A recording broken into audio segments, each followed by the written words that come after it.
Hi, Lisa here. Welcome back if you've been before, or if you're new to my channel, thanks for dropping by. So this video is my weeklies for my February 2021 bullet journal setup, and I'm a real fan of one-page weeklies, so this is 4 one-page weeklies for you.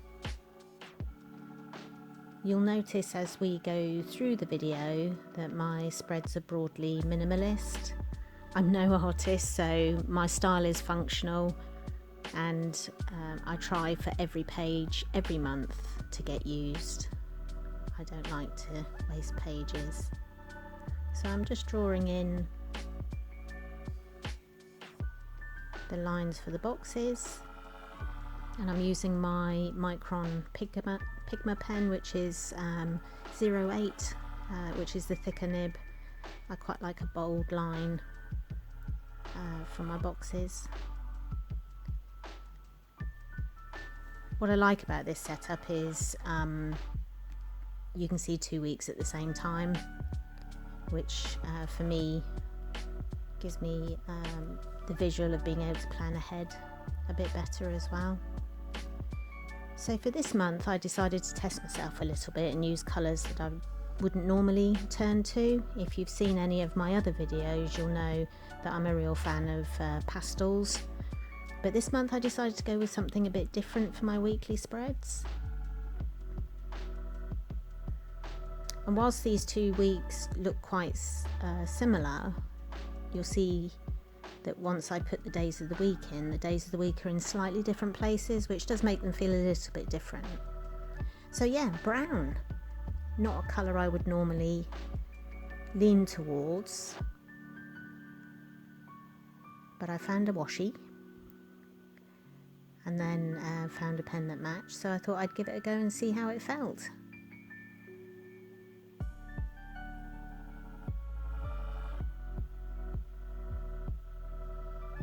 I do like the big bold title for this one, and obviously covering both weeks means I can use that space. So days of the week, dates, and then days of the week going in, and you'll see they're in slightly different places for each week, which keeps the weeks a bit different as well, even though they do look the same. And then in with the washi just to finish off the page.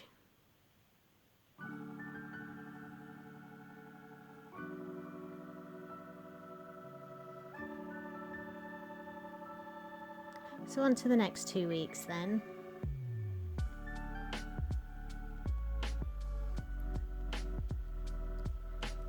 And for this page I'm going with the 6-box setup, where I join Saturday and Sunday together in the same box.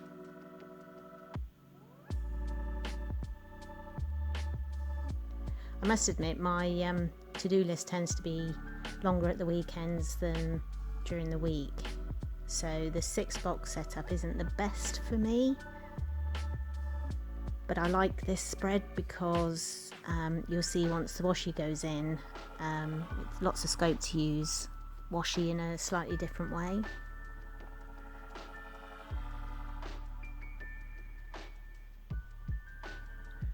So for my weeklies I tend to use them as effectively my to-do lists, because I capture my meal planning, my habit tracking, my health tracking, reflection and gratitude. I capture all of those as part of my monthly spreads, and there is a video on those if you'd like to watch that.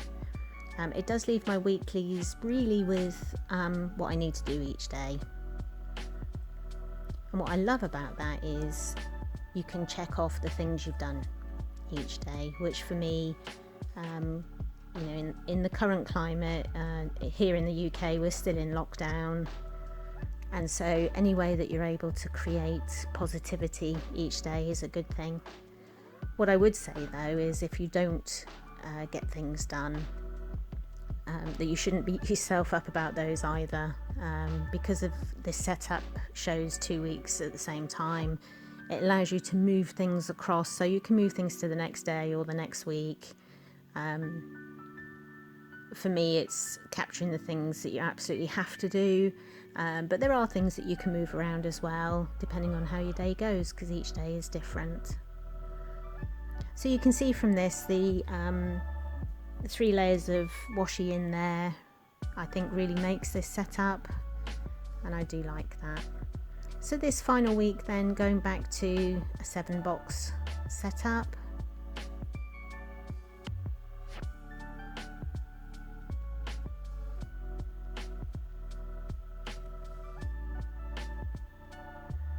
And I must admit, this spread visually is one of my favourites.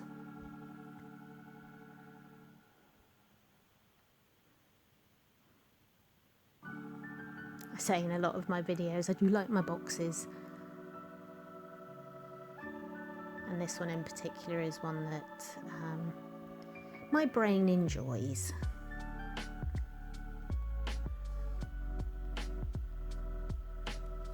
And all my setups are really simple, easy to do.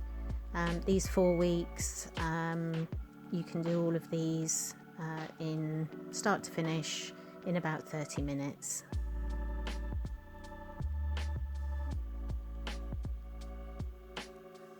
In with the dates, and then days of the week.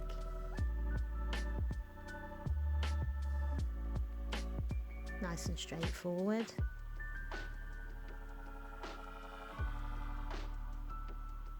And then just pulling that washi across, and there we go.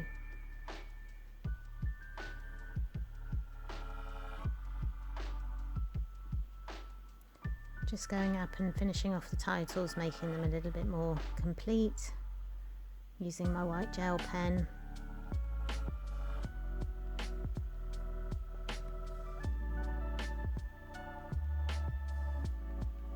There we go, so brown and black. Hope you enjoyed that, and hope to see you soon.